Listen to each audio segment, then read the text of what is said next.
skip ahead a few years to 1958 when you actually had your first top 10 hit, which was called Tall Paul, which Annette sang and then cello. And how did that feel, hearing that song on the radio for the first time and watching it climb right up the charts? It was an amazing feeling. It really was, because we've been trying for quite a while. And we had songs that were new to this, songs that never got anywhere. We'd call them the back sides of the hit side, because they'd have 48s, 78s rather. And there were two sides to it. And the hit side was one side and the back side was the other side. We'd wind up on the back side all the time. So this was one time that this darling little girl, Annette Funicello, she was all of 14, I believe, at the time she did it, recorded our song, and it just really skyrocketed. It was a great feeling. It was wonderful, because I couldn't believe it. I mean, we'd turn on the radio and say, it's climbing the charts, it's number 28 this week, and it's going up, And wow, we would listen to that thing, and we were in the big time. It was a marvelous thing. But the most marvelous thing about it was that Annette was a star at the Disney Studios. She was a Mouseketeer who had graduated out of the Mouseketeers and was now on her own doing solo things. And she was very, very, very popular, very popular. And so the studio record company asked us to write more material for Annette. And that was our big break, because she was our lucky star. We write songs for her. We had a lot of big songs that became big hits. And what happened was Walt Disney, I'm dropping names He insisted you call him Walt, so that's all right. But Mr. Disney did say, Annette, I want to put her in this movie, and I think you get those two young guys, to write a song, get him to write a song for her. I think we could use that in the picture. So we came to the studio with a song, not knowing that Walt Disney himself had asked for us to write this song. And we played it for the executive that had given us the word about writing it, and he said, yeah, that's good, but Walt's got to hear it. We said, Walt who? He said, well, Walt Disney, of course, it's his studio. So he hears everything he puts in his movies. So we were petrified, and we played the song for Walt for the first time. And as we came up there to play it for him, and this is, again, one of these incredible moments, scared as anything about playing it for this legendary man, he started talking about another picture. He said, well, no, this picture is all about these twins. And they were separated at an early time in their life. And one lived in California, and one lived in the East Coast, in Boston. And he started describing a picture became The Parent Trap. And he was describing his Haley Mills movie. And for some strange reason, he got it screwed up in his head that we'd come in for a song for Haley Mills. And so my brother, who was very brave, he said, Mr. Disney, Walt, Irv. He said, we came in with a song for Annette to sing in the Horse Masters, this movie. Oh, why do you let me go on like this? And we said, because you're a legend? He said that. No, he said, well, let's hear it. So we played him the song.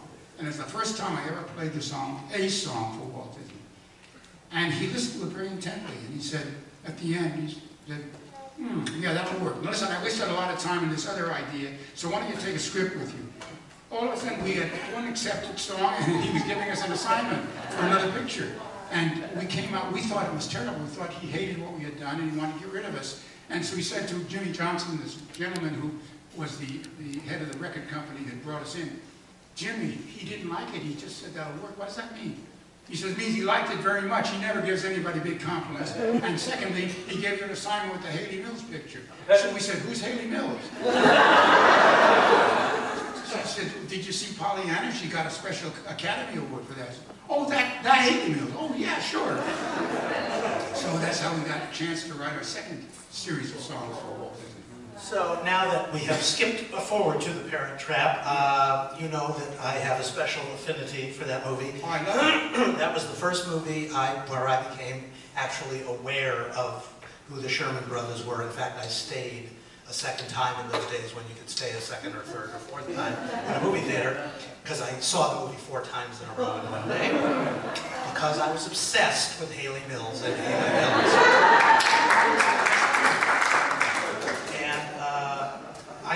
I totally fell in love with the title song, which was Annette and Tommy Sands, and the other two songs for Now for Always and Let's Get Together. But tell us how you got the idea for the ballad, because that's a really beautiful song, and the duet for Haley and Haley. Does that come out of the script meetings or your own heads, or what? Well, actually, we were looking for a title for the picture. Originally, it was called We Belong Together, and Walt didn't like it. He thinks not an interesting title. We wanted a very interesting, provocative title.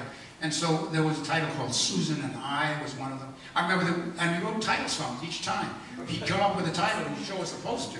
And we thought, well, this must be it. So we wrote a title song. And no, we didn't need that. And at one point, he wanted the romantic idea, and he had a picture of the mother and father. So we thought, well, maybe this time it'll be For Now and For Always. Oh, we'll write that. So we wrote a beautiful love song, a ballad that we thought would be the song that they used to sing when they were young people, and that was their favorite song and everything. We had this romantic song, and this title was again changed. So one day he came in with, we're going to call it The Parent Trap. And I said, A Parent Trap? Ooh, we were worried about that because Parent Trap, you're in trouble with the words, P-T. You can't say Parent Trap. You have to say Parent Trap. You have to put them together. And we said, ooh, we'll have to cheat on that one. But we did. And we wrote that song. But actually, that was an assignment. One of the things that Walt wanted us to do was write a song where the two twins make a not too subtle suggestion to the parents about getting together again. And so we said, okay, we'll try to think of something. And it was a very difficult job trying to write a song. It doesn't sound like a love song, but two buddies, two girls that are just friends. And let's get together, yay, yay, yay. That was it, that was our idea. And I think Walt liked it. He liked it very much. And Haley was adorable. She sang it very, very well. There's a little story goes with that, too. Yes, and I'm going to ask you about it. Oh, I have all these questions. So, Haley, who was not, shall we say, and I've been trying to get him to call Haley Mills for years so that I can finally go out with her. He showed me her phone number. But when you work with somebody like Haley, who's not a trained singer, no. You go into the studio sure. with her and help her. So tell us a little bit about Well, that's cute because actually Haley had this song to sing, and it was a rocker, and it was very much in keeping with that period. And we had a very nice little band playing the background for her. And she was having a very difficult time trying to get the song out. It just didn't happen. And so I said, let me go in and I'll talk to Haley. So I went into her, I said, Haley, you're having trouble. What is the trouble? Because it's an easy song to sing, really.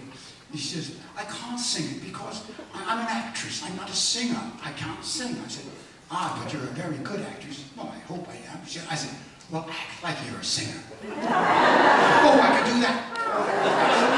She channeled Elvis or something, and she did Let's Get Together, yay, yay, yay, and she sold close to 1 million records. It was amazing. So that